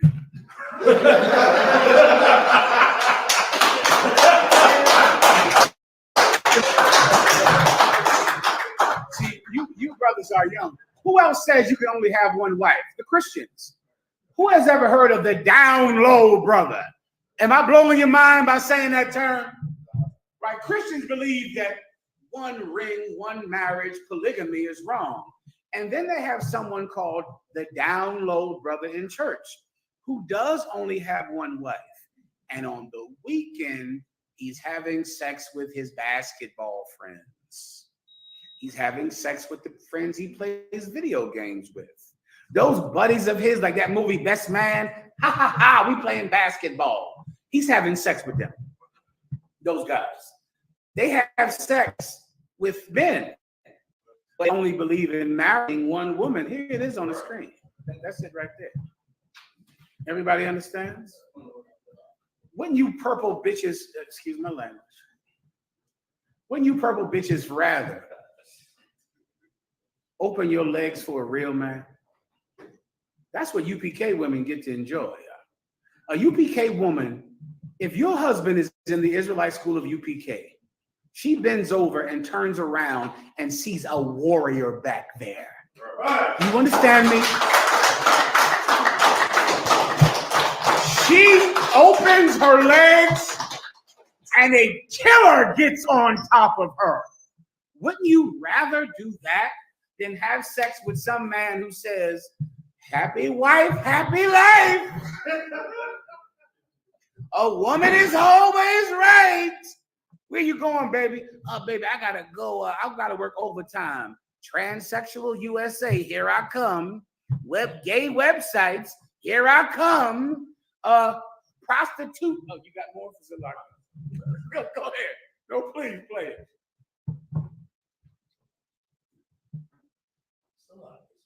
And penis. What would you consider me to be? That you are naked? Bro, let me ask you this before I say. Pause so I can tell them, give me context.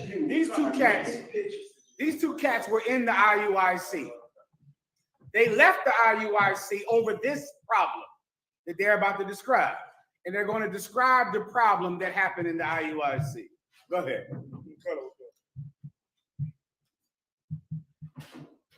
Then give me Mariam. Do you have the one where a member of the IUIC said he wanted to spit in Mariam's face? Get it from Yediah. You absolutely do have it. It's in the IUIC did a class or a show or whatever they do, and they pulled up the Sister Mariam's page, and they said they wanted to spit in her face. It's on the list. You got to call Yediah. You got to call Ibad and get it, but play this first. Go ahead.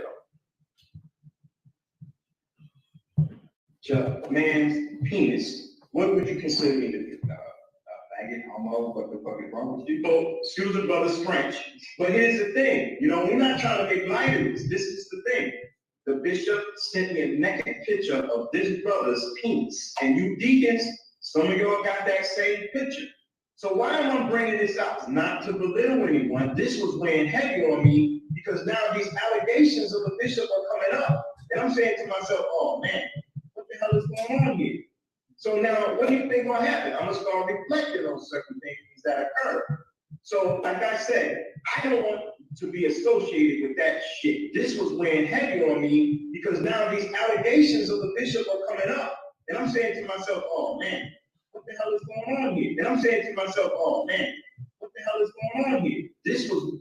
It was weighing heavy on the soul. Salakia. Bishop Nathaniel sent him a naked man's penis. That weighed heavy on his soul. Salakia. And so, that's why he left out of there. So, but they only believe in having more than one. They only believe in having one wife. So, celebrate that. They only have one wife. Now, when it comes to boys, that's a whole different thing. Give me Mariam. You don't have it? Mariam, where's Malak at? And Mariam. Have them call him Malak and Mariam. Sister Mariam is married to Malak, I believe. Am I right about that or am I wrong? She's married. So one of the purple faggots, they went up on some class or something yesterday. The brother sent me the footage.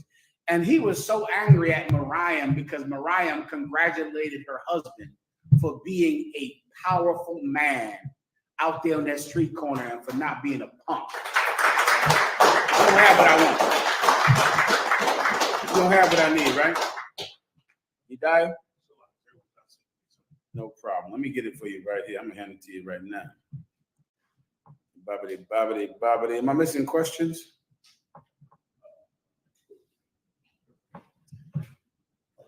Here it is, right here. Sorry, sir. Go ahead, I Warrior. had a question. Go ahead. So how did we know One second. Who's speaking? Yeah, please call your diet so you can get so you can speak on everyone can hear you. All right. That's Malak right here, one of the Kansas City Four. Give him a hand. All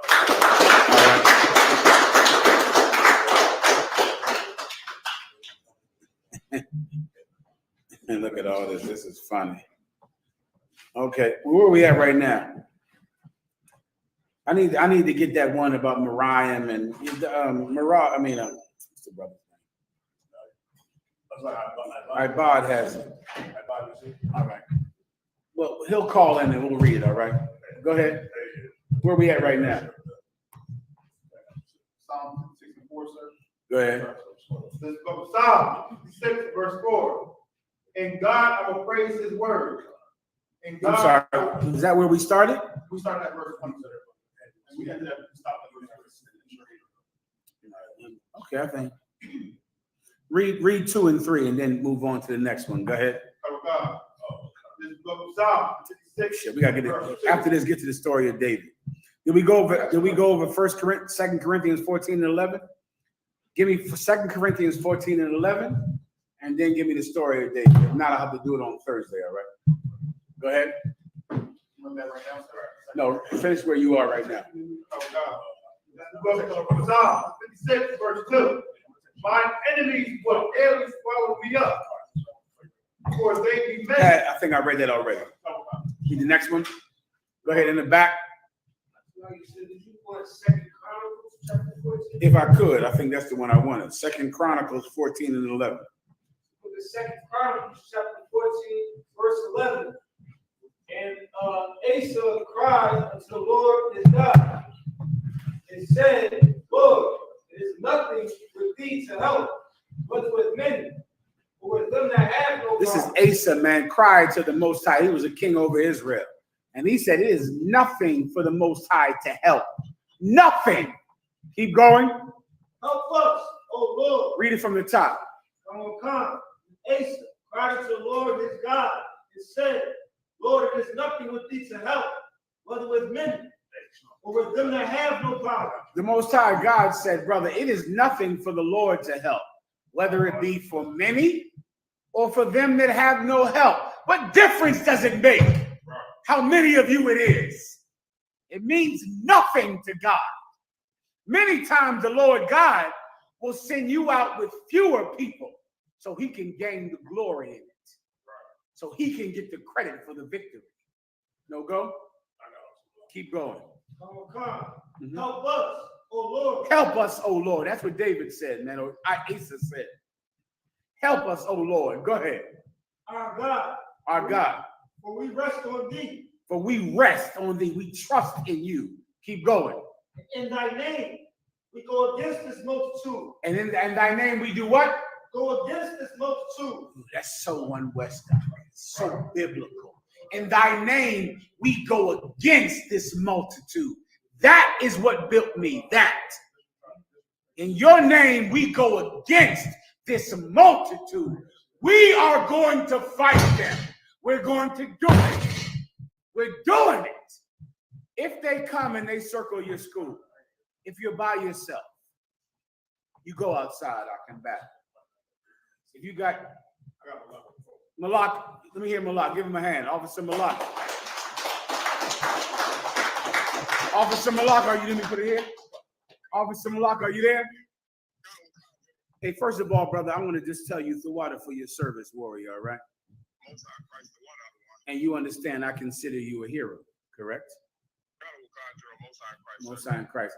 Also, your wife was insulted online with one of those purple faggots, Bishop Kanai, said he wanted to spit in her face because your wife congratulated Gadalhar for coming down to stand by your side. And he said, we should spit in Mariah's face.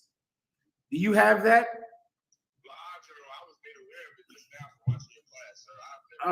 Listen, Officer Abadja has it. He sent it to me, but I just don't have the time to pull it up on my phone. But if you can get the officer Abadia out of headquarters, he'll show it to you, and maybe we can do it, next week or do it, later on or something like that. But I wanted to bring your wife back because I wanted to bring your wife on the phone because your wife gets to have sex with a killer. Right. You understand that, right? Your wife gets to open her legs and accept a warrior inside of her. Right. And for that, I congratulate her. Well done. Give her my congratulations. Can you hear me, Mariah? Let me talk to her if you don't mind, warrior. Shalom, Mariah. Yahweh Shemal Shem Yahushai. We'll play it either tonight or next week. One of those purple pigs said that he wanted to spit in your face because you thanked the brothers that stood next to your husband when he went out there and sacrificed his life for Christ.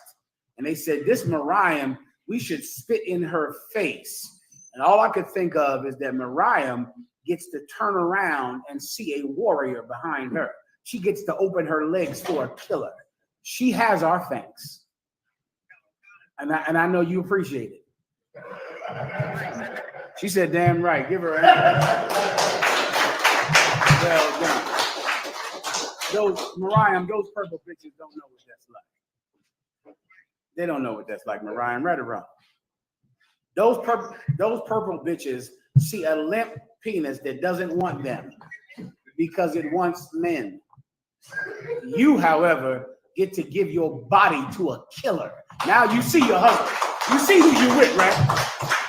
Mariam, you see who you married to. You see who you give your body to. Do you see that? Now you know, don't you? You knew before this, but now it's confirmation to you, is it not? Give her a hand. The water, Mariam. All right, we'll play the video and show you what the cat said about you, all right? And don't worry about him. One day, you'll look for him and won't find him. That person that dared to speak evil about you. You'll look for him and he'll be gone. All right?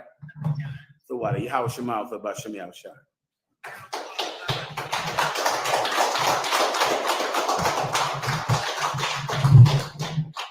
Okay, give me Christ sent, so this is the last scripture, all right? When Christ sent the disciples out by twos in the New Testament. Come on up. Did you also want the one about the man first? Say again? Did you also want the precept? I'll have to do that Thursday. Thursday night, I'll go through all the purple precepts this Thursday, but I just don't have time to do it tonight.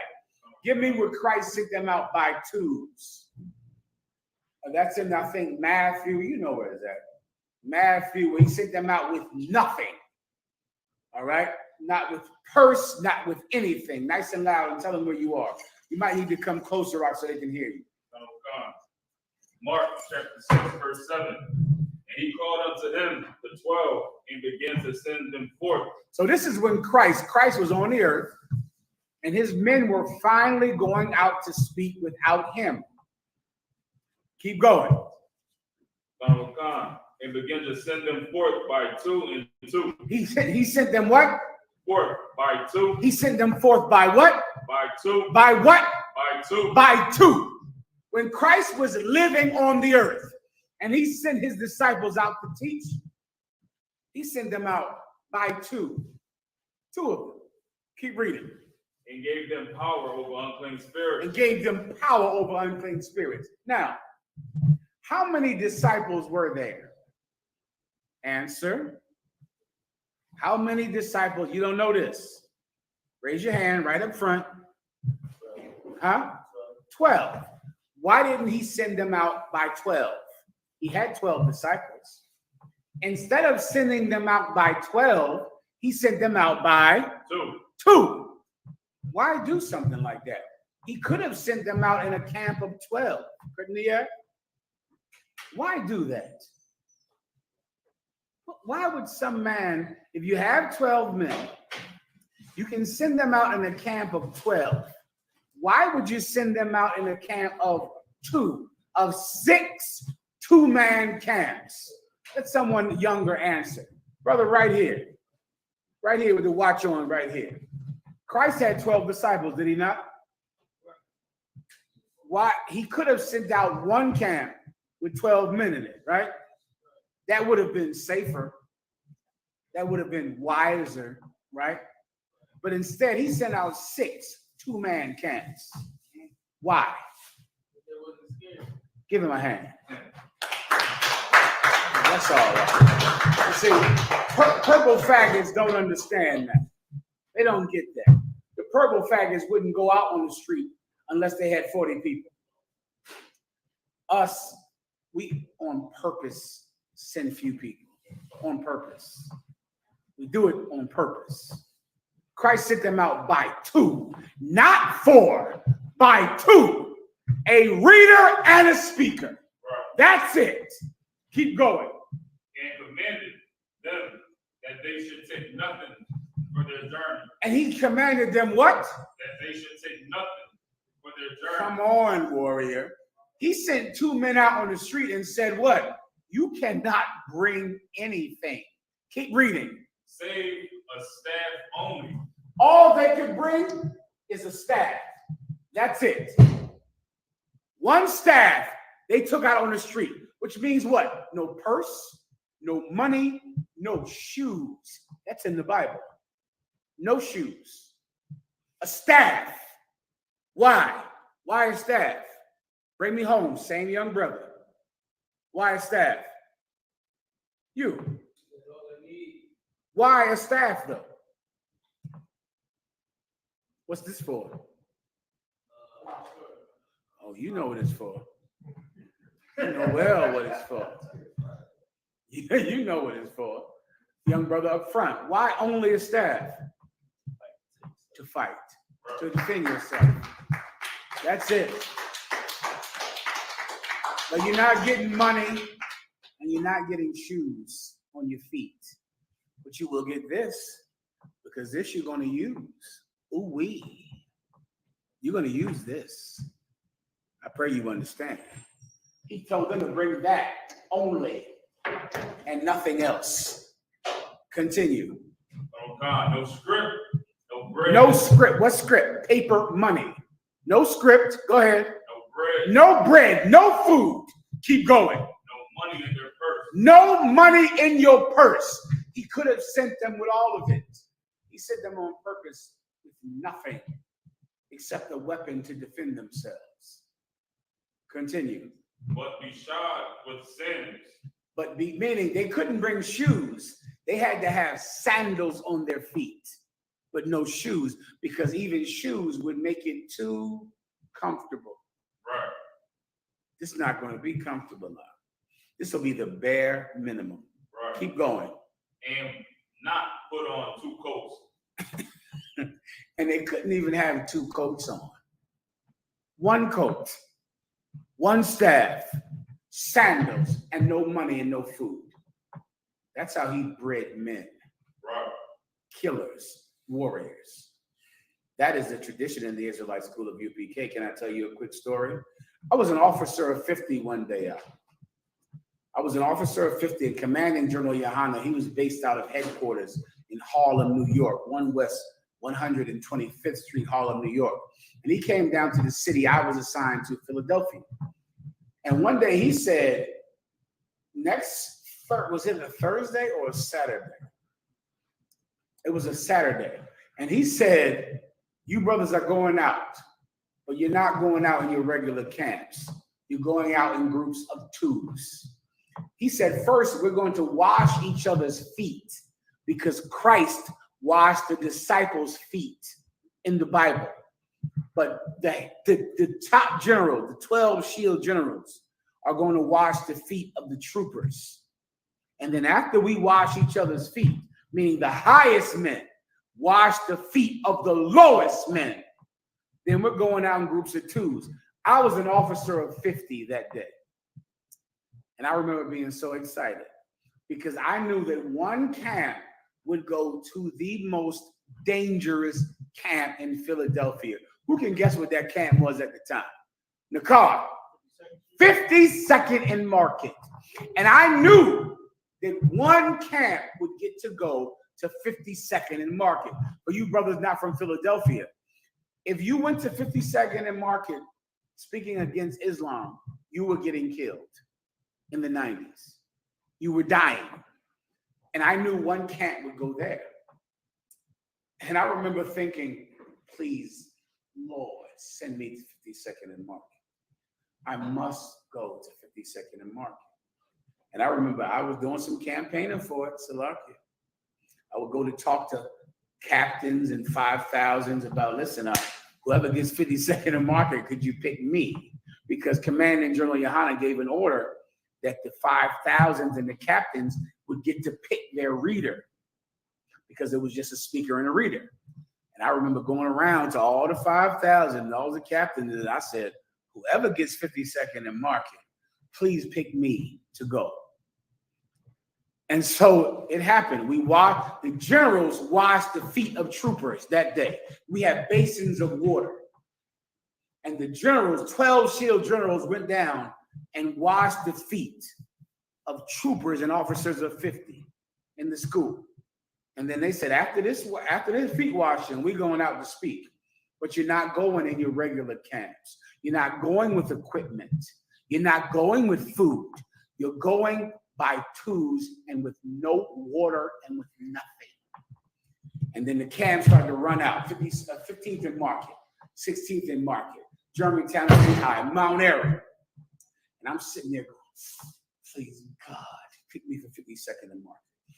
Please, Lord, pick me for 52nd and Market. And then this brother stepped up and he said he was a captain and he was getting 52nd and Market. And he turned around to me and said, I want Mahayaman. And I almost cried. And he picked me and I said, come out of one con. And me and his brother got in his car and went to 52nd and Market with 5 signs. One of our signs was Allah is a rock and Islam is a lie. And we went out on this street corner, brother, the two of us at 52nd and Market.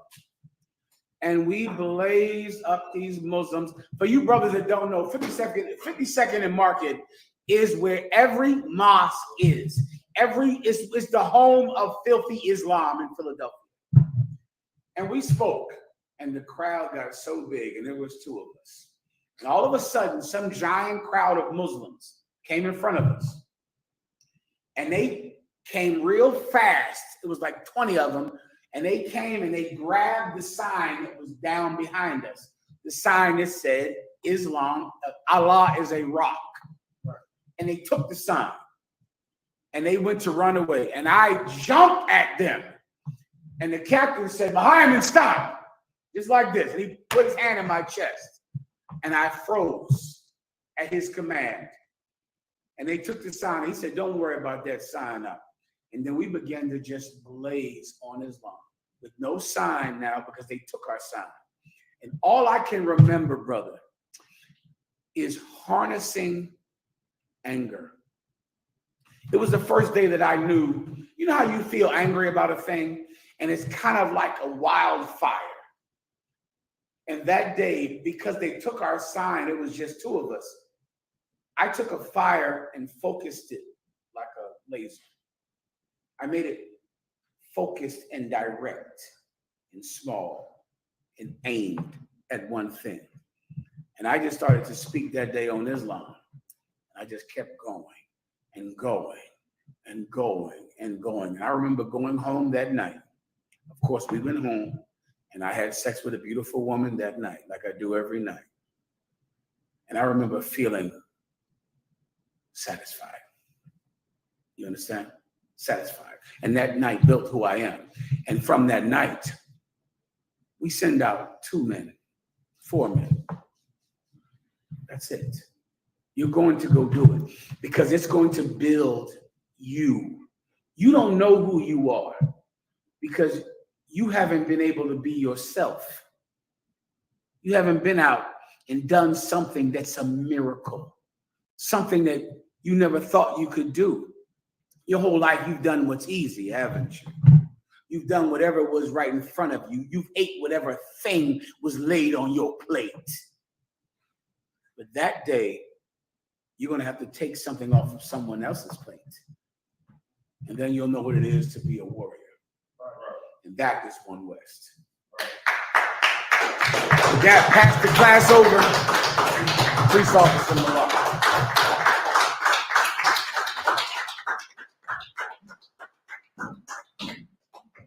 Welcome, y'all.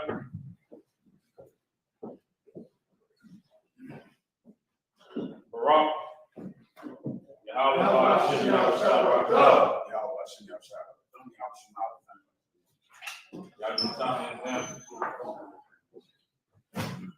Isupk security announcements.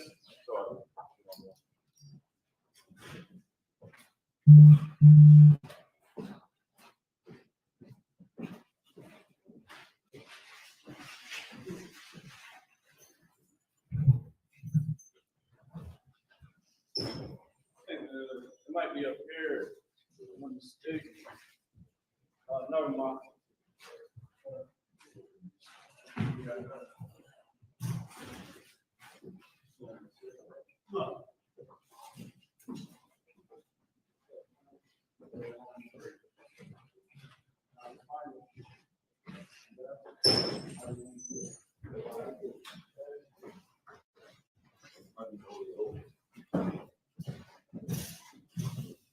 You can't find them?